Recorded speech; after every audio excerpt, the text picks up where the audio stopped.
Buon pomeriggio, eccoci pronti con questo focus oggi dedicato al bullismo, cyberbullismo, soprattutto fra i giovanissimi, e per questo la Regione Siciliana con l'Ufficio regionale scolastico, ma non solo, anche le famiglie, hanno istituito un numero verde e una chat, ma non solo questo ovviamente, ma tutta una campagna che possa essere di aiuto e di sostegno, soprattutto anche di prevenzione.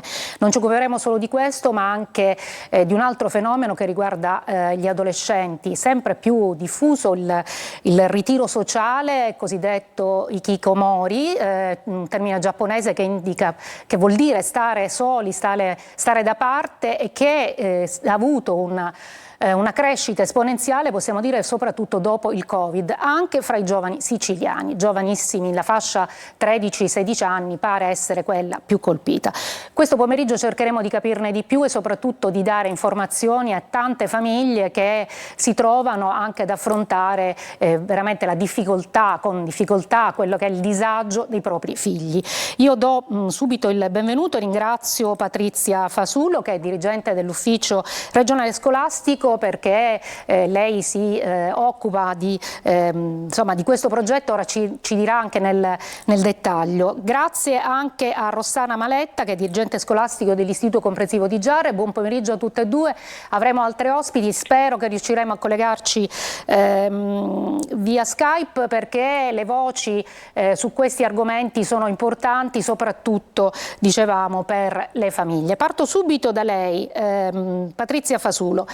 L'Ufficio regionale scolastico siciliano è stato fra i promotori, no, di questa iniziativa, e ha messo in moto, possiamo dire, una macchina organizzativa che coinvolge ovviamente quante più scuole, quanti più quindi ragazzi, quanti più docenti e penso per la prima volta anche quante più famiglie. È così? Buon pomeriggio, porto il saluto del direttore generale, dottore Pierro. Io sono la dirigente tecnica che si occupa dell'area e che ovviamente su impulso del direttore generale ha messo in piedi, assieme alla Regione Sicilia, questo progetto legato al bullismo e al cyberbullismo. Il progetto, sì, come ha detto bene lei, è un progetto innovativo, perché alla luce di quelli che sono i monitoraggi che annualmente l'Ufficio Scolastico Regionale fa attraverso la piattaforma ELISA, che è collegata all'Università di Firenze e al Ministero dell'Istruzione, ha preso atto di quella che era la situazione di questa problematica siciliana, di questa problematica nazionale, ovviamente con le specifiche a livello siciliano. Cosa veniva fuori dai confronti rilevati dalla piattaforma ELISA? Veniva fuori un aumento della vittimizzazione degli studenti. Quindi questo si lega anche al discorso che lei accennava, il ritiro sociale, il bullismo, il cyberbullismo, eccetera. Un trend in aumento di vittimizzazione basato sul pregiudizio, sempre più sul pregiudizio legato all'inclusione e anche al multietnico, e alla differenza comunque di studenti e studentesse di accettare la diversità. Veniva fuori anche che la hate speech, cioè l'incitazione all'odio attraverso il computer, attraverso le azioni di bullismo, è invece in riduzione.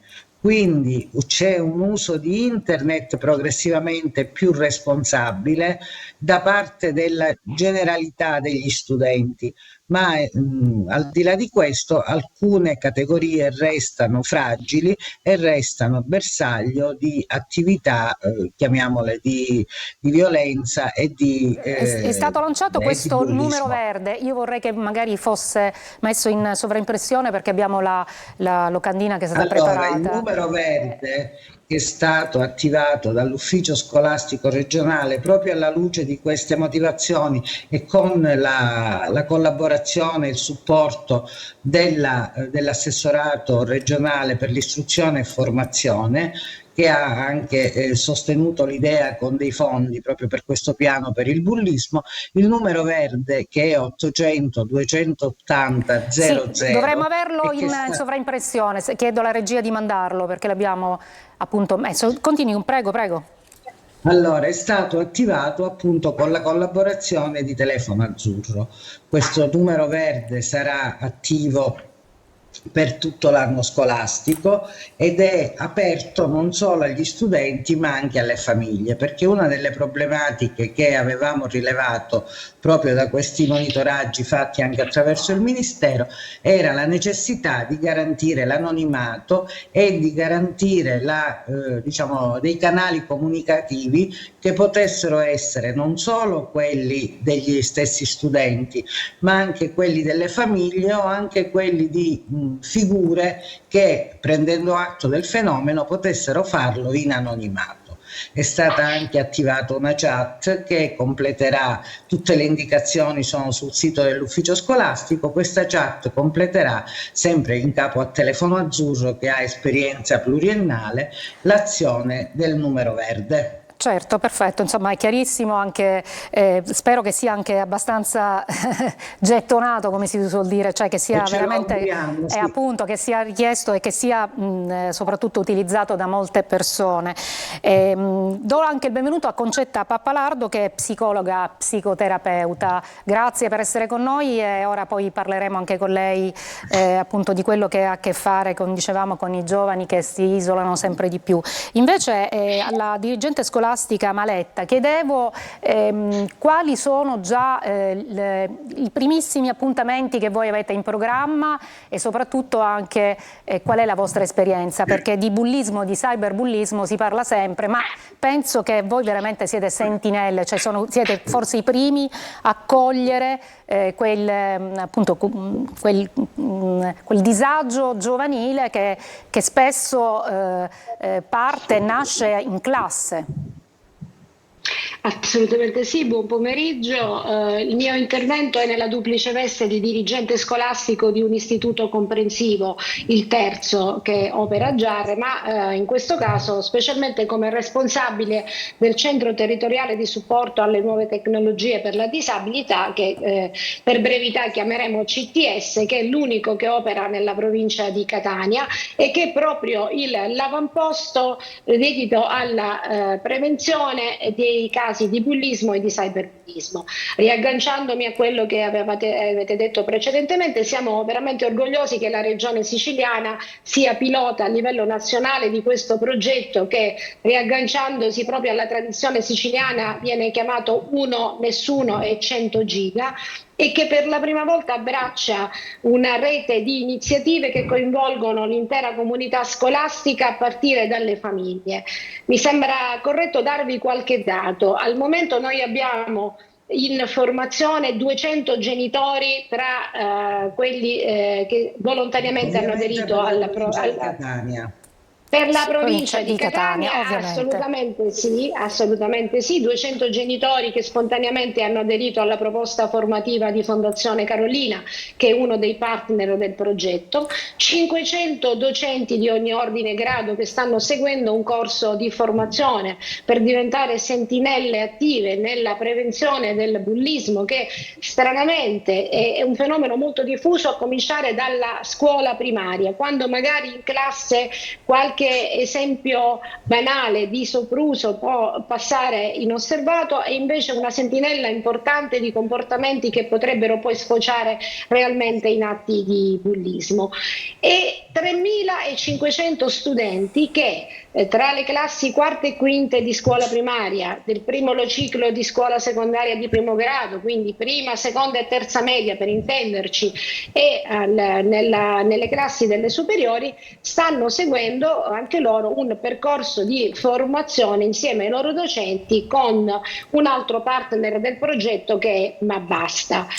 E riteniamo che questa iniziativa sia capillare e che stia dando grandi risultati, intanto in termini di coinvolgimento, perché mi piace sottolineare da dirigente scolastico che spesso la scuola è sottoposta a diverse pressioni per la partecipazione alle iniziative di formazione. In realtà l'adesione spontanea di più di 500 docenti a questo percorso di formazione realmente manifesta un bisogno di formazione per comprendere e contrastare questi fenomeni. Mi scusi, la fermo un momento perché sono curiosa. Vorrei sapere alle famiglie qual è, in cosa consiste questa formazione? L'azione di formazione sulle famiglie che viene tenuta dai responsabili della Fondazione Carolina serve a sensibilizzare le famiglie sui comportamenti problema che spesso vengono sottovalutati o disattesi, perché spesso adesso le nuove generazioni di genitori tendono a dare molta libertà ai ragazzi a partire già dalla primaria, sottovalutando magari dei comportamenti spia che invece possono essere sintomatici.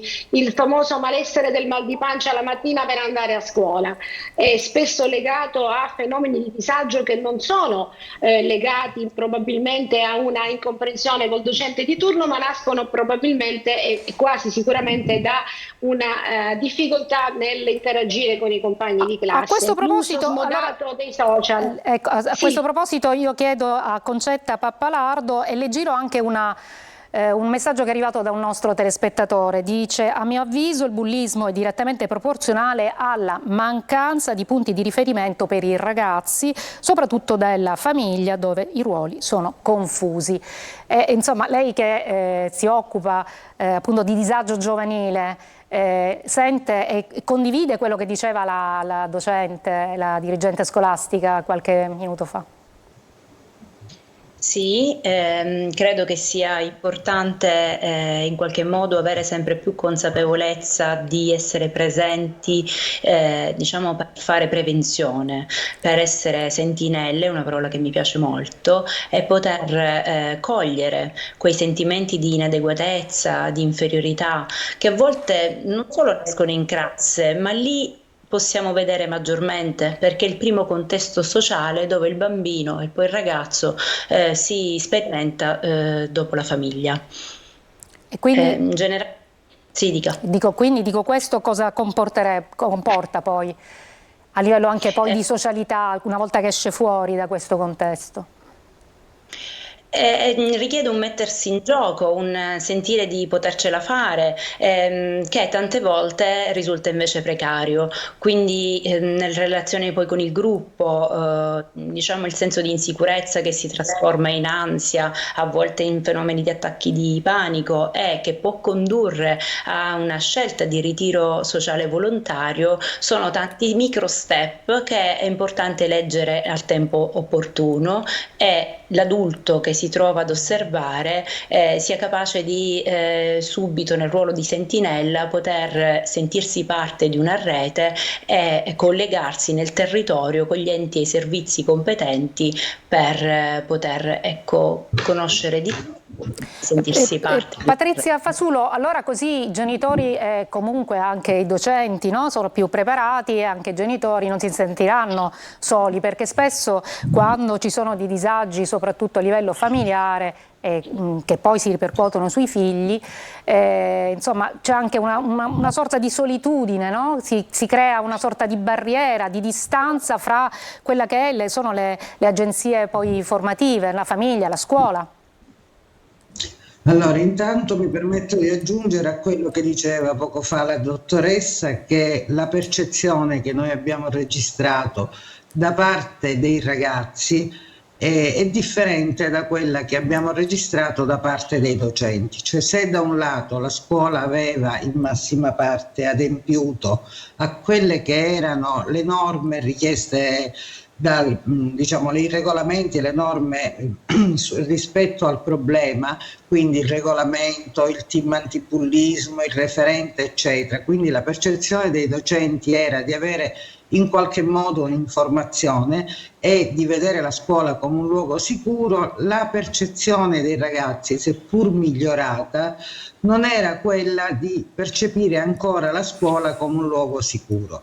A maggior ragione rispetto alle famiglie, la fragilità che noi vediamo e le richieste di aiuto che noi vediamo dalle famiglie, soprattutto, ecco, in questo, l'utilizzo dei device durante il Covid, la criticità lasciata da questa problematica, da questa assenza di socialità, soprattutto degli alunni nel biennio delle scuole superiori, decisamente si sta facendo sentire. Quindi in questo senso la rete e la formazione servono a essere meno soli, e vi devo dire, quando abbiamo sentito la proposta proprio della Fondazione Carolina, che è legata a Carolina Picchio e portata avanti dal genitore di Carolina Picchio, abbiamo intravisto una soluzione utile, funzionale, ma soprattutto calorosa, di un genitore che si è veramente trovato in prima linea perdendo la figlia. Certo. A maggior ragione.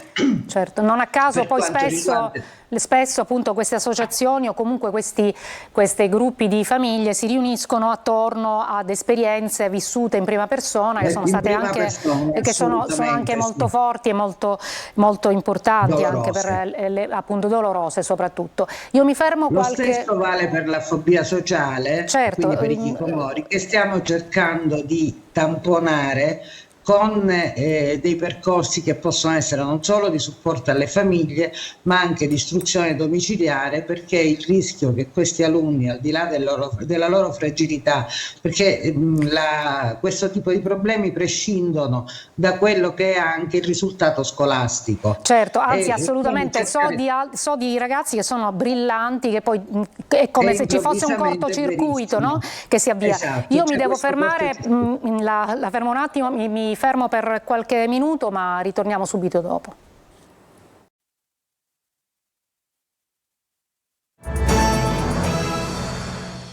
Stiamo parlando di disagio giovanile e soprattutto anche di ritiro sociale, e a questo punto, Concetta Pappalardo, chiedo a lei chi sono gli hikikomori? Insomma, se ne parla forse troppo poco, ma invece sta crescendo il numero di questi ragazzi che non riescono neanche a uscire dalla loro stanza e quindi restano proprio chiusi dentro le mura familiari, domestiche. Chi sono? Beh, tante volte si pensa all'adolescenza soltanto come periodo, ma in realtà è un periodo molto più vasto, che si rilevano casi degli 8 anni circa e raggiungono età anche intorno ai 30. Chi è? Dietro la figura di chi sceglie di ritirarsi volontariamente dalla vita sociale, ci sono persone che vivono forti sensi di inadeguatezza, paura dell'incontro con l'altro, ansia nell'esporsi al pubblico, sentimenti di depressione, di non essere, diciamo, abbastanza capaci di vivere e di confrontarsi all'esterno delle mura domestiche, e tante volte il silenzio e i device diventano compagnia. Ecco, allora, quali sono gli interventi primari? Insomma, cosa si fa? Intanto credo che si approcci prima la famiglia che il ragazzo.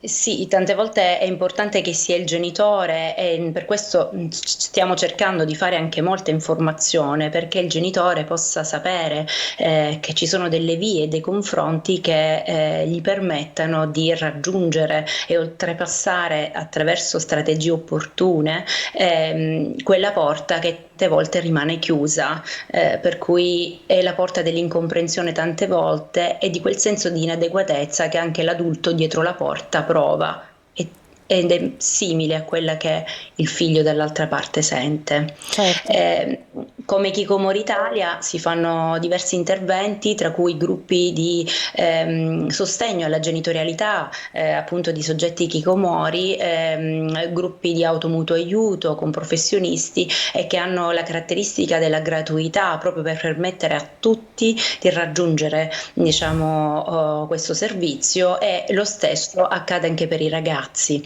Inoltre la collaborazione con le scuole è molto importante, avere anche dei referenti scolastici che abbiano questo ruolo di sentinella nel poter creare un ponte tra il ragazzo e la famiglia, ed è molto importante pensarsi in equip in tal senso.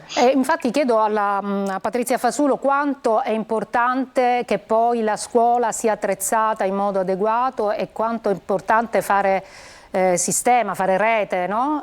Voi lo state già sperimentando con questo progetto, però anche in questo caso, e soprattutto volevo capire anche dal vostro osservatorio cosa vi arriva come casistica, comunque come episodi che appunto riguardano questi ragazzi che si ritirano da scuola. Allora, dal nostro osservatorio intanto la difficoltà di una diagnosi su una patologia che non è considerata patologia. Quindi è una situazione dal punto di vista, chiamiamola anche medico, abbastanza difficile da definire e da seguire come istituzione scolastica. Quindi le difficoltà anche dei docenti e dei consigli di classe, seppur fortemente motivati ad aiutare questi ragazzi, anche perché devo dire, così come anticipava la dottoressa, il primo passaggio è quello della incredulità della famiglia rispetto alla problematica vissuta, perché da un momento all'altro il figlio che magari aveva dei risultati eccellenti o comincia piano piano ad allontanarsi dal mondo. Quindi questa prima incredulità della famiglia, questa difficoltà di certificazione rispetto alla scuola e questi tentativi che stiamo sperimentando di accompagnare attraverso non la didattica a distanza, perché la didattica a distanza non è più possibile, ma attraverso la possibilità di contatti col device, col resto della classe, per far sì che almeno la parte della socializzazione sia presente, ritornando poi gradualmente a inserire la parte, chiamiamola, dei contenuti e delle competenze dello studente. Certo, perché il rischio che le assenze siano ingiustificate è molto forte. Infatti quello che mi raccontavano tanti genitori è proprio la difficoltà, no, di poter affrontare una situazione nella quale proprio c'è l'impossibilità. Non esiste una norma allo stato infatti attuale. Non esiste una norma e viene richiesta dalle associazioni, dalle famiglie, che possa in qualche modo regolamentare questo stato di cose, perché nella difficoltà, come dicevo, del giovane che si trova a non voler uscire da casa, però c'è anche dall'altro canto la necessità di far continuare appunto un percorso di studi già iniziato. Spesso mi raccontano un percorso di studi brillante, no? Che appunto viene poi accade molto spesso. Accade poi appunto questa frenata di colpo, questo voler anche chiudere i ponti con tutto, non solo con la scuola, con le attività sportive, con le attività di socialità, insomma, perché è legato magari all'episodio di bullismo. Volevo aggiungere, sì, dica. Se lei mi permette, proprio per dimostrare come noi stiamo cercando con questo progetto di muoverci a 360 gradi, che in tutti gli eventi nelle diverse province si parlerà di bullismo e si parlerà anche di hikikomori. Gli eventi saranno in provincia di Agrigento il 18 marzo nella piazza di Favara, a Caltanissetta il 9 maggio al Teatro Margherita, a Catania il 9 maggio al Metropolitan, a Enna nella piazza della Cattedrale il 16 maggio, a Palermo al Politeama il 20 maggio, il 20 maggio al Teatro Greco di Siracusa, il 10 al Teatro Tenda di Ragusa e al Parco Archeologico di Selimunte a Castelvetrano il 1° giugno. La blocco un attimo, perfetto, è stata anche abbastanza esaustiva, perché così magari... Invece devo salutare Marcella Greco, che mi auguro che ci senta e che possa finalmente, perché è una mamma, ha avuto proprio in prima persona, ha vissuto l'allontanamento, il ritiro sociale del figlio, però hanno insieme sofferto, ma possiamo dire che poi sono riusciti, insomma, a superare questo momento. Però lei fa parte di un'associazione che raccoglie tante storie, tante vicende, tutte diverse, ma forse con un unico denominatore, quello che è appunto il disagio improvviso vissuto da un figlio. Buonasera a tutti, sono Marcella Greco e sono innanzitutto un genitore.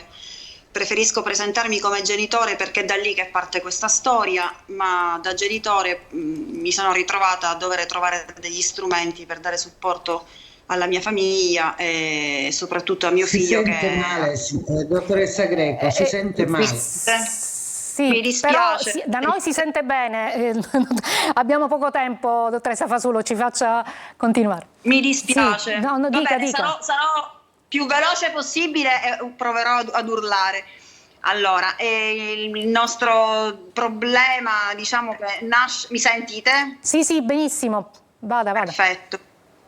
Allora, dicevo che 9 anni fa si è presentato all'improvviso questo tipo di disagio che è a noi sconosciuto e mi permetto di dire che si è presentato assolutamente dal nulla, perché era un momento in cui la vita stava scorrendo liscia, la scuola andava bene, mio figlio era impegnato nello sport, in tutte le attività canoniche di ogni adolescente.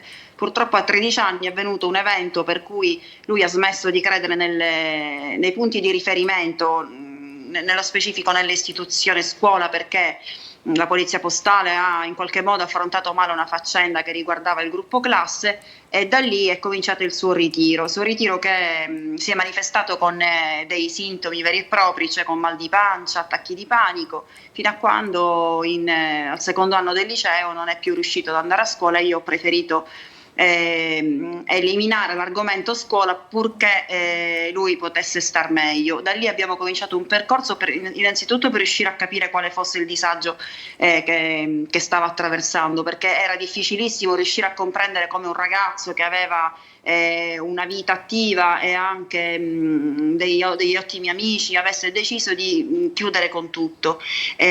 Quindi la difficoltà iniziale è stata proprio quella di capire noi stessi cosa stesse succedendo ed è stato anche quello il momento in cui abbiamo commesso enormi errori, perché pensavamo che lui in realtà inventasse delle scuse per non andare a scuola, lo abbiamo colpevolizzato e non abbiamo riconosciuto che vi era una sofferenza attiva con la quale fare i conti. Lì mi sono attivata, ho trovato appunto l'associazione Hikikomori Italia Genitori che mi ha supportato attraverso Hikikomori Italia, che è quell'associazione composta dagli psicologi che seguono gratuitamente tutte le famiglie che hanno un ragazzo in ritiro in Le casa. posso chiedere, mi scusi se la fermo un secondo solo, anche perché purtroppo il tempo scorre velocemente e abbiamo anche dei limiti. Volevo chiederle semplicemente qual è stato il momento più difficile e invece poi quello che l'ha portata invece a dire finalmente ne sono uscita. Il momento più difficile è quello in cui non si sa che cosa sta succedendo, sei tu solo con te stesso, non ci sono professionisti che ti possano dare una lettura corretta del fenomeno. Si cercava di imputargli una patologia, una forma di depressione, qualcosa che io sapevo da genitore non vedere in lui. L'unica risposta era il farmaco o addirittura un TSO, cioè chi lo ha proposto. Io lì diciamo, ho capito che non trattamento sanitario obbligatorio, per farlo capire, insomma quindi un intervento psichiatrico. Sì, perché non accettano il supporto psicologico, non accettano di avere estranei in casa, quindi è praticamente impossibile poterli aiutare, perché diventa fondamentale un supporto di professionisti esterni che possa però interloquire con la famiglia, perché il dialogo con la famiglia in realtà poi arriva in casa, è quella terapia indiretta che attraversa i genitori ma che poi arriva sul ragazzo. Ed è stato quello il momento in cui noi abbiamo abbandonato completamente le aspettative, abbiamo smesso di sperare che lui andasse a scuola, che lui andasse a calcio, cioè che facesse tutte quelle normali, no? Attività di un ragazzo della sua età. Ci siamo calati nel suo dolore, ci siamo messi a fianco e lo abbiamo aiutato piano piano a uscirne, senza chiedere più niente, semplicemente aspettando che le sue ferite si rimarginassero, e così è stato. E così è stato e si è uscito. Purtroppo io mi devo fermare qui e vorrei comunque dire che insomma anche a chi ci ascolta che torneremo su questi argomenti perché bisogna parlarne sempre di più. Ringrazio intanto la dirigente scolastica Rossana Maletta che appunto è intervenuta, ma per esigenze tecniche abbiamo fatto collegare altri, poi Patrizia Fasulo dell'Ufficio Regionale Scolastico Siciliano, ovviamente la psicologa e psicoterapeuta Concetta Pappalardo e Marcella Greco appunto come mamma, ma che insomma ci dà un motivo per sperare bene, insomma che insieme si può affrontare tutti quanti, scuola, famiglia, istituzioni, insomma si può uscire da questi disagi. Grazie per chi ci ha ascoltato e buon pomeriggio.